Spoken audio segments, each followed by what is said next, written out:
Okay, so this is the second video. What we're going to do is we're going to go in using Photoshop. So I've just opened up Photoshop, and what we're going to do is if we go back to here, I think we'll do the Smiths one. Okay, so you can see at the moment, if I roll that over, it's 750 by 668. If you don't want to roll it over and you want to sort of see how big the images are, it's quite easy to do. You just go up to the View menu and you choose Details up at the top here. And once you've chosen that, you'll see that you get all the images that you've got, videos and things.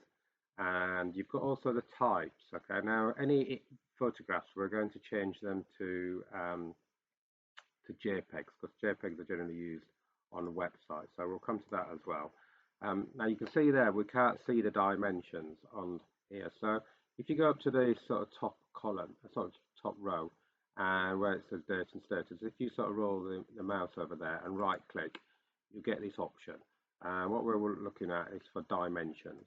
So if we add in dimensions and then we can just hold it and drag it, you can see that it's over here.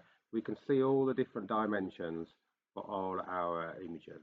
Okay, so you can see that they're not all exactly the same. We've just forced them to be a particular size just because we've used that sort of height and width in our code. But so what we're going to do is, you can see this Smiths one is 750 by 668. So we're going to change that.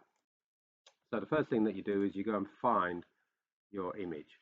So I'm just going to go open, and that is in there. Now the one I was looking for is the Smiths one. I'm just going to open that one, and you'll see that that is my image there. Now what we want to do is we're going to change this to 200 by 200. We're going to just make a new copy of it. So it just means that we don't have to sort of use that code in there. So we just go up to image, and we just go to change to, we choose image size.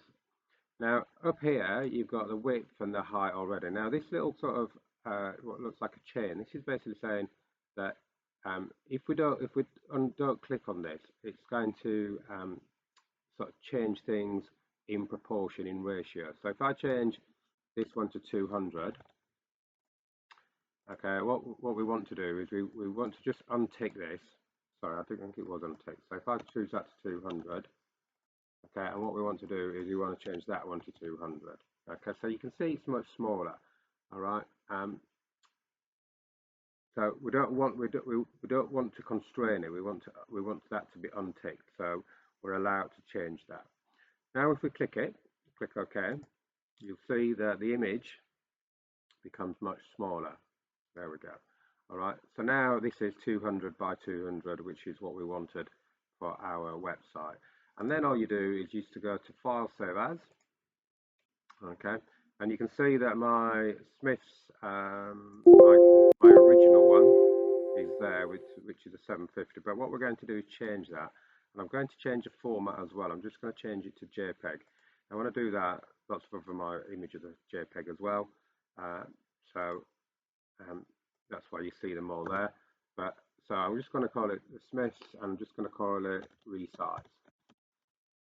Okay. So I click OK, and then OK again, and now I've got my new image, okay, which I've resized, ready for my my website. So if I go back into my image folder now, it's going to come out of that and come back into it. Okay, there you can see we've got the Smiths, the resized one at 200 by 200, and then the original one, which is a different file format, WEBP file. I want, for any sort of photographs, like I say, they need to be JPEGs really. So that's something you can do as well. And then what we're going to do is the final video. We're just going to swap out that and then just see what the difference is. Okay, so that's what I need you to do in Photoshop. You just open up an image, resize it, and then rename it as well, and as a JPEG. Now the one thing what you don't want to do is, if you're using a sort of 200 by 200, you don't really want to be you need something with a larger dimension. For example, this fashion one here, this is only 186 by 270.